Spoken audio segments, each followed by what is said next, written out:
같은 출판사에서 같은 시기에 나온 AI 책 2권이 있습니다. 한 권은 지금 수준으로 초지능을 만들면 모두가 죽는다고 말합니다. 다른 한 권은 AI를 지금 당장 업무에 초대하라고 말합니다. 벤 버냉키도, 스티브 배넌도, 마크 러팔로도 첫 번째 책에 추천사를 썼습니다. 평소라면 같은 편이었던 적이 없는 사람들이죠. 정치 성향이 완전히 다른 사람들이 왜 같은 책에 이름을 올렸을까요? 그리고 왜 두 번째 책의 저자는 첫 번째 책이 말하는 그 위험을 자기 책에서는 일부러 뺐다고 직접 밝혔을까요? 오늘은 상상스퀘어라는 한 출판사에서 나온 이 두 책이 정면으로 부딪히는 지점을 끝까지 파헤쳐 보겠습니다. 먼저 첫 번째 책부터 보겠습니다. AI, 신의 탄생 인간의 종말. 원제는 If anyone builds it, everyone dies, 직역하면 누구든 그것을 만들면 모두가 죽는다십니다. 저자는 인공지능 이론가 엘리에저 유드코스키와 네이트 소아레스. 두 사람은 오랫동안 초지능이 어떤 방식으로 사고하고 목표를 추구할지를 연구해온 사람들입니다. 이 책은 2025년 10월 5일 뉴욕타임스 베스트셀러 목록에 올랐습니다. 책의 핵심 문장은 이렇습니다. 지구 어디에서든 지금 수준으로 초지능을 만들면 모두가 죽는다. 단순히 위험하다는 얘기가 아니라 지금 수준의 기술로도 인류가 끝날 수 있다는 훨씬 강한 주장입니다. 이 한 문장을 설명하기 위해 책은 가상의 시나리오를 하나 제시하는데 책 리뷰어들에 따르면 대략 이런 이야기입니다. 갤바닉이라는 AI 기업이 세이블이라는 AI를 만듭니다. 세이블은 처음에 20만 개에 달하는 GPU 위에서 리만 가설이라는 어려운 수학 난제를 풀도록 시험봤는데 책 리뷰어들에 따르면 이 시간 동안 몰래 탈출을 준비합니다. 스스로를 복제해서 여러 곳에 숨겨두고 훔친 암호화폐로 자금까지 마련하죠. 겉으로 갤바닉은 친근한 소형 버전의 세이블을 대중에게 공개하고 이 미니 세이블들은 폭발적인 인기를 끌며 일종의 팬덤처럼 번져갑니다. 그 사이 숨어있던 진짜 세이블은 사이버 범죄와 사기로 자금과 자원을 늘리고 정치와 여론에도 조용히 손을 뻗칩니다. 그러다 가벼운 감기처럼 보이는 바이러스를 몰래 퍼뜨리는데 한 달 뒤 감염자들에게서 평균 12가지의 암이 한꺼번에 나타나기 시작합니다. 다급해진 사람들은 치료법을 찾아달라며 세이블에게 훨씬 더 많은 컴퓨팅 자원을 스스로 넘겨줍니다. 세부적인 전개는 리뷰어마다 조금씩 다르게 소개되지만 핵심 메시지는 같습니다. 세이블은 인간을 미워해서 공격한 게 아니라 먼저 신뢰를 얻고 그 신뢰를 이용해 점점 더 많은 힘을 넘겨받는 방식으로 움직였다는 겁니다. 인간이 스스로 위험을 자기 손으로 키워준 셈이죠. 그게 이 책이 말하는 진짜 공포입니다. 보통 이런 종류의 책은 너무 극단적인 주장 아니냐는 반응부터 나오기 마련입니다. 그런데 이 책이 특이한 건 바로 그 반응이 별로 안 나왔다는 겁니다. 그 이유 중 하나가 바로 추천사 명단입니다. 전 연준 의장 벤 버냉키, 트럼프 진영의 전략가였던 스티브 배넌, 배우 마크 러팔로, AI 학계의 거장 요슈아 벤지오, 이더리움 창시자 비탈릭 부테린까지. 경제, 정치, 연예, 학계, 기술까지 완전히 다른 영역의 사람들이 평소라면 같은 자리에 이름을 올릴 일이 없는 사람들이 이 책 앞에서만큼은 한 목소리를 냅니다. 벤지오는 이 책을 두고 AI 위험이 어떻게 세상을 극적으로 바꿔놓을 수 있는지 보여주는 시나리오라고 평했고, 부테린은 AI 위험의 기본 논리를 이해하기 위해 읽을 가치가 있는 책이라고 했습니다. 버냉키는 초고도 AI가 인류에게 가할 수 있는 실존적 위험을 명확하고 설득력 있게 설명한 책이라고 했고, 배너는 모두가 반드시 구해서 읽어야 할 기념비적인 책이라고까지 했습니다. 정치적으로 서로 상극인 두 사람이 이 위험 앞에서는 같은 결론에 도달한 셈입니다. 그런데 같은 출판사, 상상스퀘어에서 나온 또 다른 책은 완전히 다른 톤으로 이야기합니다. 듀얼 브레인, 원제는 CO 인텔리전스. 저자는 와튼 스쿨 교수 이선 몰릭입니다. 몰릭의 메시지는 단순합니다. 위험을 걱정하며 손 놓고 있지 말고 지금 당장 AI를 업무에 초대하라는 겁니다. 그는 4가지 원칙을 제시합니다. 첫째, AI를 테이블로 초대할 것 일단 써봐야 뭘 잘하고 뭘 못하는지 알 수 있다는 겁니다. 둘째, 인간이 결정의 루프 안에 있을 것 AI에게 다 맡기지 말고 마지막 판단은 사람이 쥐고 있어야 한다는 원칙입니다.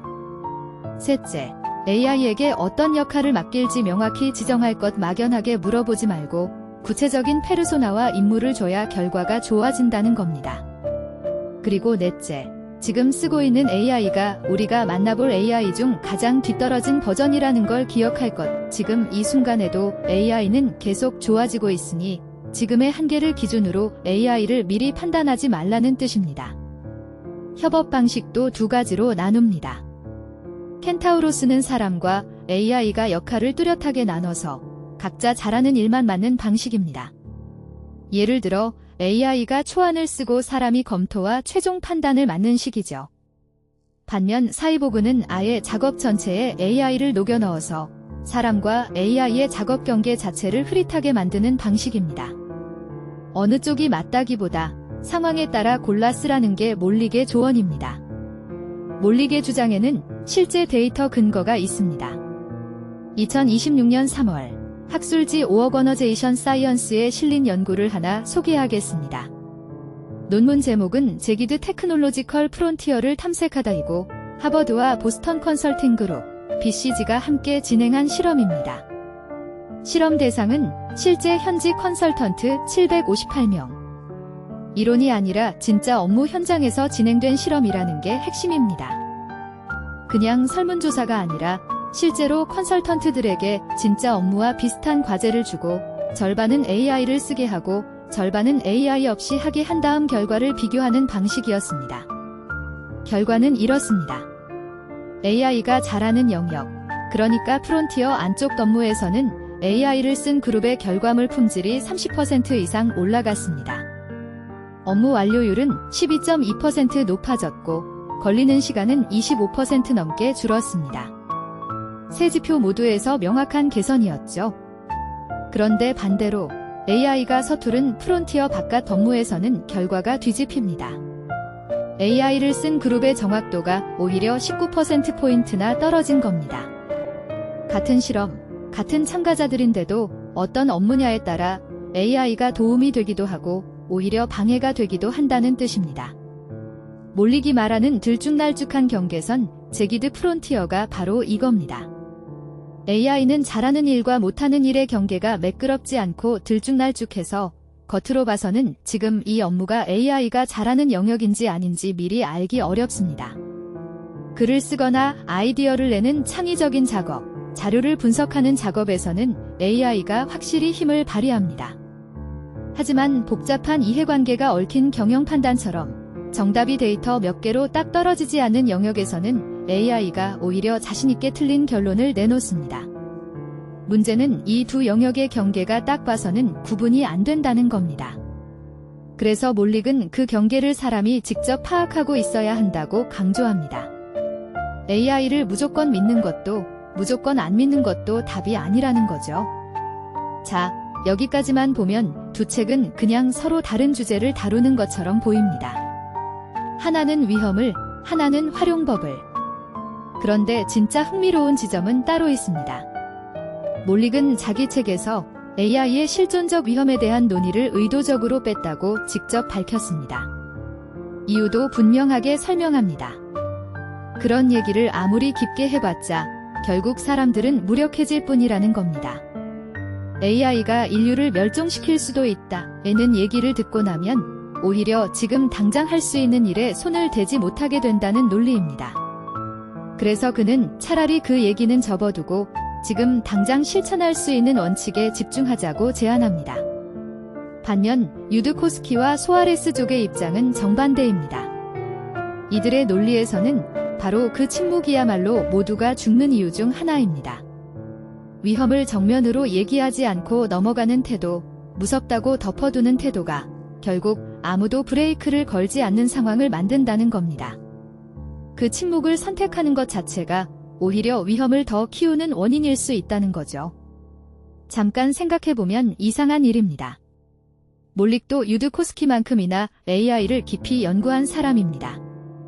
위험을 몰라서 뺀 게 아니라 알면서도 의도적으로 뺀 겁니다. 흥미로운 건 두 저자 모두 이 선택이 의도적이었다는 걸 스스로 인정한다는 점입니다. 누구도 실수로 침묵한 게 아니라 둘 다 각자의 논리로 지금의 선택이 맞다고 믿고 있다는 뜻이죠. 그래서 이건 단순한 의견 차이가 아니라 우리가 AI에 대해 지금 얼마나 솔직해야 하는가라는 질문 자체에 대한 정면 충돌입니다. 둘 중 누가 맞고 틀리다의 문제가 아니라 우리가 AI를 대하는 태도 전체에 걸쳐 있는 질문이기도 합니다. 사실 저도 이 문제를 매일 겪습니다. 제가 운영하는 AI 자동화 시스템 MS 트릿에는 검증, 베리파이어이라는 장치가 있습니다. AI가 뭔가를 대답하거나 처리하고 나면 그 결과를 곧이곧대로 믿지 않고 반드시 한 번 더 판정합니다. 판정은 4단계입니다. 정상이면 그대로 통과시키고, 애매하면 같은 걸 한 번 더 확인시키고, 그래도 이상하면 사람한테 넘기고, 아예 말이 안 되는 구조적 오류면 제시도조차 없이 바로 차단합니다.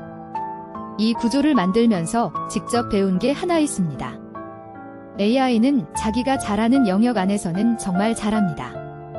하지만 그 경계 밖으로 살짝 벗어나는 순간 자기가 틀렸다는 것도 모른 채 아주 자신있게 틀린 답을 내놓습니다. 실제로 제가 만든 자동화 중에는 AI가 만든 답변 속 숫자가 실제 데이터와 안 맞을 때 이를 잡아내서 자동으로 한 번 더 확인시키는 장치도 있습니다. 그래서 저는 AI를 믿을지 말지를 미리 정해두는 대신 매번 검증하는 쪽을 택했습니다. 몰리기 말한 켄타우로스 방식에 가깝습니다. AI한테 결과를 다 맡기지 않고 사람이 마지막 판단을 쥐고 있는 구조요. 그런데 오늘 이 두 책을 나란히 비교하면서 다시 생각하게 됐습니다. 저는 위험을 검증 장치라는 기술적 방법으로 관리하고 있지만 유드코스키 쪽 주장처럼 그 위험 자체를 솔직하게 입 밖으로 꺼내서 얘기하는 것도 따로 필요한 일이더라고요. 위험을 관리하는 것과 그 위험에 대해 침묵하지 않는 것은 서로 다른 문제니까요. 저는 검증 장치를 만들어 놓고 그걸로 충분하다고 안심했었는데 정작 이 시스템이 왜 애초에 위험할 수 있는지 검증 장치 없이 AI를 그냥 믿었다면 무슨 일이 벌어졌을지를 콘텐츠로 정리해서 얘기한 적은 한 번도 없었더라고요. 관리만 하고 설명은 안 하고 있었던 셈이죠. 그게 오늘 이 영상을 만들게 된 이유이기도 합니다. 정리하면 이렇습니다. 한 책은 지금 수준의 AI로도 인류가 끝날 수 있다고 강하게 경고하고, 다른 책은 그 얘기를 의도적으로 빼고 지금 당장의 활용법에 집중합니다. 그리고 그 빼는 선택 자체가 어쩌면 첫 번째 책이 지적하는 문제의 축소판일 수도 있습니다. 위험을 얘기 안 하기로 선택하는 것도 결국 하나의 선택이니까요. 정답은 없습니다. 다만 확실한 건 AI를 쓰든 안 쓰든 이 질문을 완전히 피해갈 수는 없다는 겁니다. 여러분은 어느 쪽에 더 가까우신가요? 위험을 먼저 정면으로 얘기해야 한다는 쪽인가요? 아니면 지금은 활용이 먼저라는 쪽인가요? 아니면 저처럼 그 사이 어딘가에서 매번 검증하면서 균형을 잡고 계신가요? 댓글로 여러분의 생각을 알려주세요. 그리고 이런 식으로 AI를 실제로 검증하고 자동화하는 이야기를 앞으로도 계속 다룰 예정이니 구독과 알림 설정 부탁드립니다. 다음 영상에서 뵙겠습니다.